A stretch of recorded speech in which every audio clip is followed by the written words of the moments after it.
అవును ఇవన్నీ తెచ్చాం కానీ ఫ్లాంక్ కావాలి పేపర్ పెట్టుకున్నకి. అవును కదా మరి వెళ్ళి తీసుకురా. ఓకే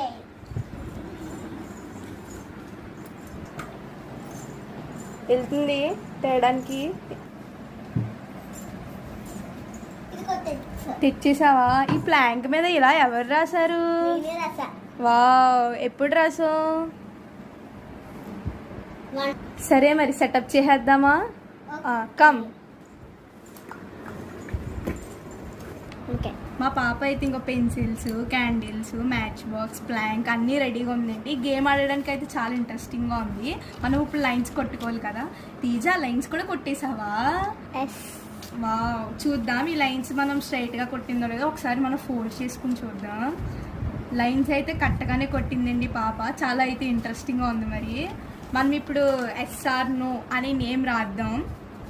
పెన్సిల్ తీసామండి, ఇప్పుడు రాద్దాం. పెన్సిల్ రెడ్ పెన్ తోనే బాగుంటుంది. సరే అండి పాప మరి ఇంట్రెస్టింగ్ గా ఉంటది, రెడ్ పెన్ తో రాద్దాం. అందరిలా ఎందుకు డిఫరెంట్ గా ట్రై చేద్దాం అంటుంది. సరే రెడ్ పెన్ తో అయితే రాద్దాము.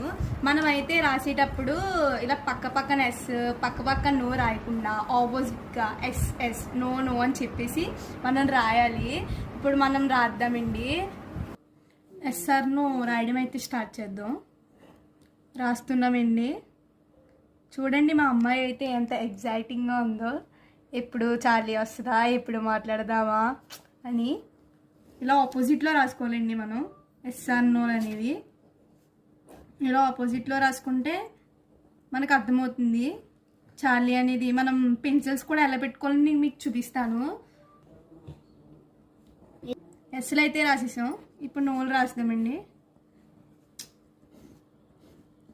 చూడండి మా అమ్మాయి ఎంత ఎగ్జైటింగ్గా అయితే ఉంది. స్టార్ట్ చేద్దామా మరి తేజ? మరి భయపడతావా? చూద్దాం. ఇష్టమా? సరే సరే చూద్దాం. అలాగే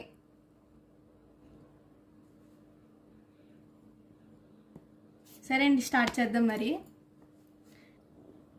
ఎస్ఆర్ నోన్ రాయడం అయితే కంప్లీట్ అయింది. ఇప్పుడు మన పెన్సిల్స్ అనేవి పెట్టుకుందాం. పెడతావా? సరే పెట్టు. చూడండి పెడతానని అల్లరి చేస్తూ పెట్టడం స్టార్ట్ చేసింది. అలా కాదు మా, నేను పెడతాను. ఓకేనా? ఓకే. లైన్స్ ఉన్నాయి కదా, మనకి లైన్కి స్ట్రైట్గా పెట్టుకోవాలి. ఇంకో ఇలా లైన్కి మనం అసలు. ఓకేనా?